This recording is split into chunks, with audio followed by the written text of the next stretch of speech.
Shalom, all praises, glory, and honor unto Yahweh, Bahashem, Yahushai, Bahashem, Rakahakodash.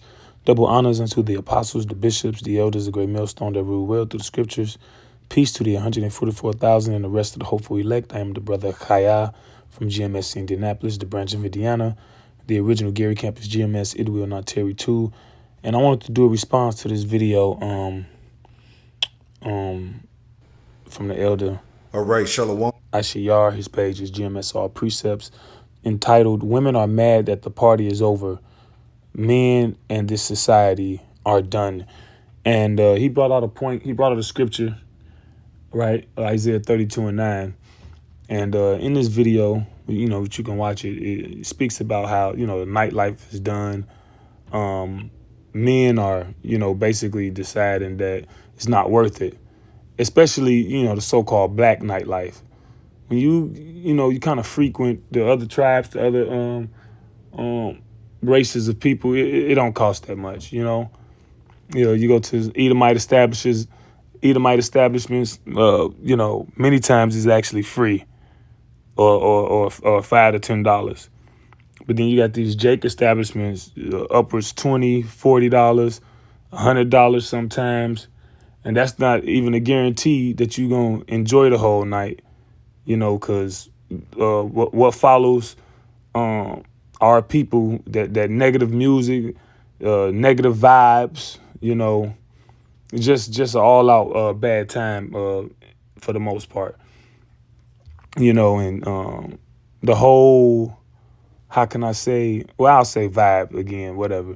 The whole vibration of it is money, money, money. And at the times we in, people ain't got it.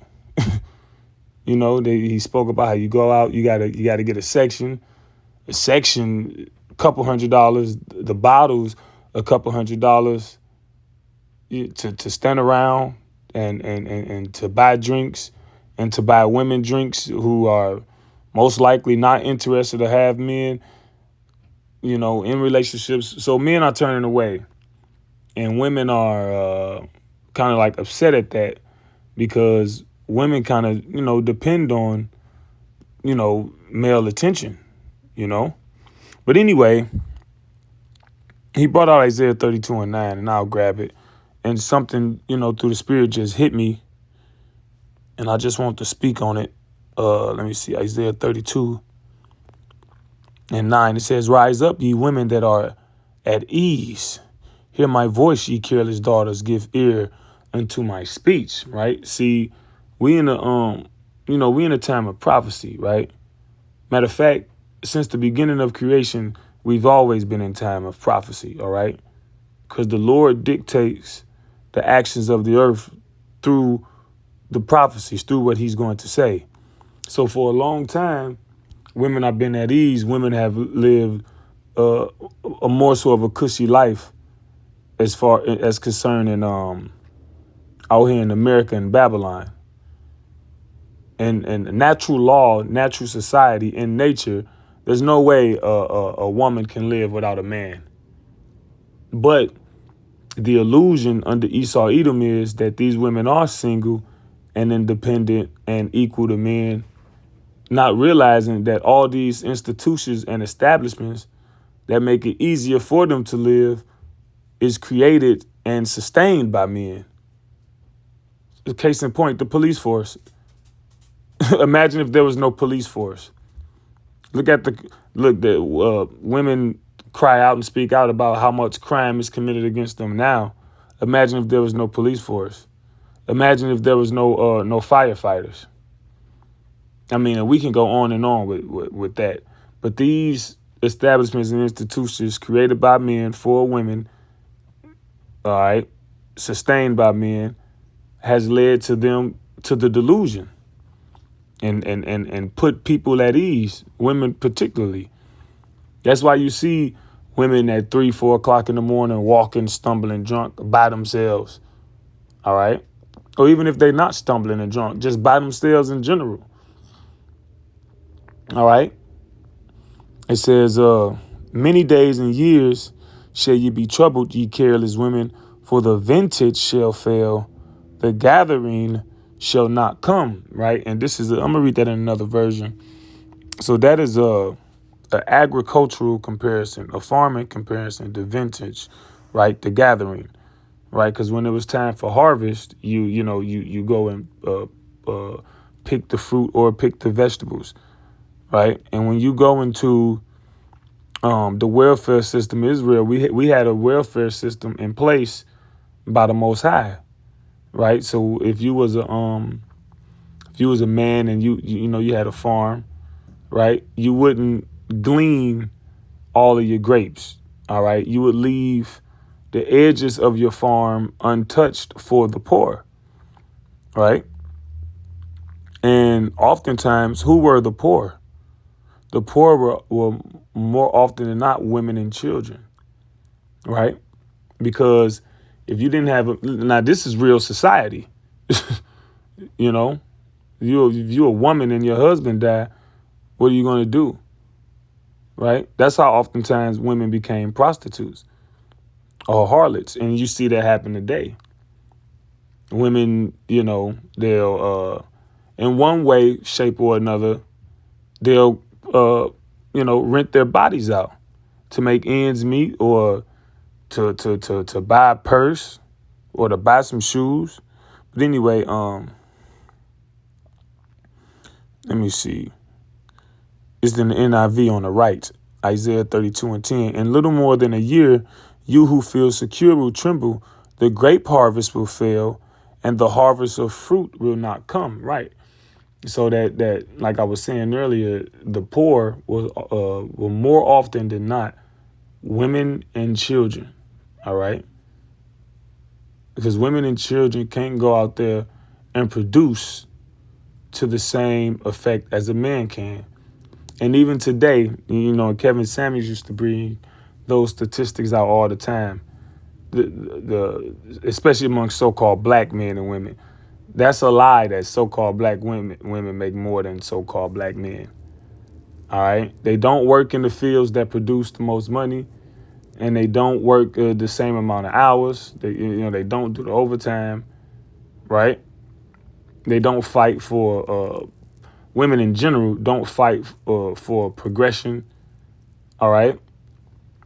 So when you actually do the studies, and it goes into how most women, even to this day, still do the same jobs, the same 20 or so jobs that they did 100 years ago. The majority of it is service and hospitality, hotels, retail, telephone, and many of them that do get the degrees somehow working DCFS, children, or something like that. It's not a big difference from 100 years ago, right? So how does that translate now because the modern day welfare system is what? See, this was the ancient welfare system of Israel, right? The corners and the edges of your farm property being untouched so the poor could have access to it, right? So now the modern day welfare system is these programs that women have greater access to than men, especially so-called black men. All right. Section 8, right? Food stamps. I said Section 8, but housing, different vouchers. All right. Hell, even shelters. There's more women's shelters than men's shelters, and you'll see it. The fact that you're starting to see more and more homeless women now. You're starting to see more and more women roommates. Either they long roommates, they roommating with each other, right? Or they homeless, and especially among the so-called black women, they have. I say about a couple years ago, they did a study, and they were speaking about how a lot of middle-aged to older so-called black women are dying or in a situation where they don't really have access to their family like that. Because in times past, you kind of you do your own thing. Maybe you get divorced, or maybe your husband dies, something, you can go live with relatives. But now, through, I'll say, just the poor attitude of a lot of these entitled, feminist, idealistic so-called black women, their own family don't want to be bothered with them.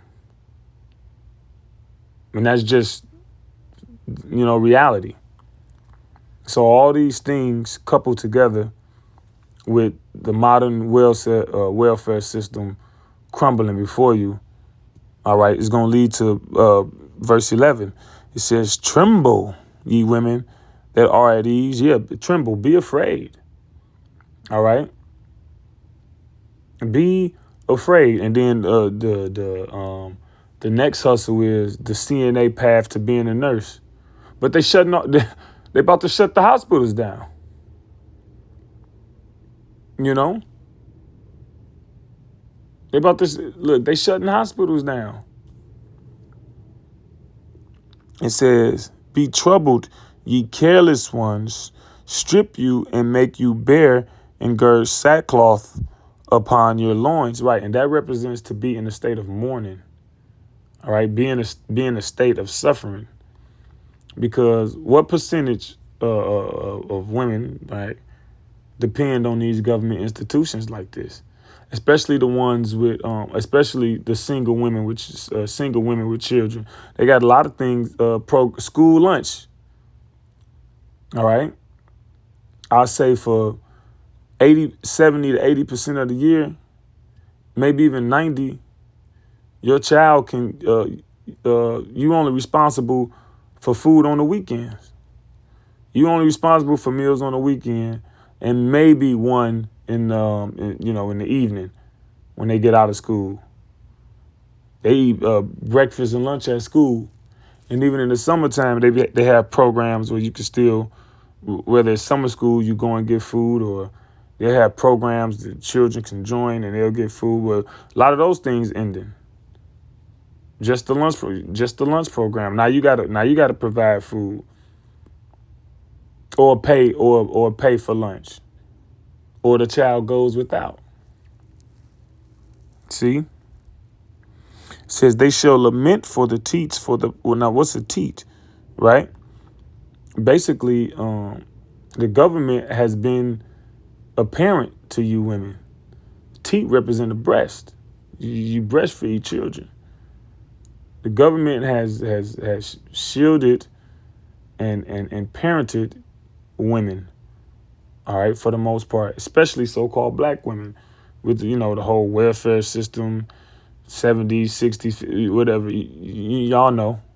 Those in the know, right?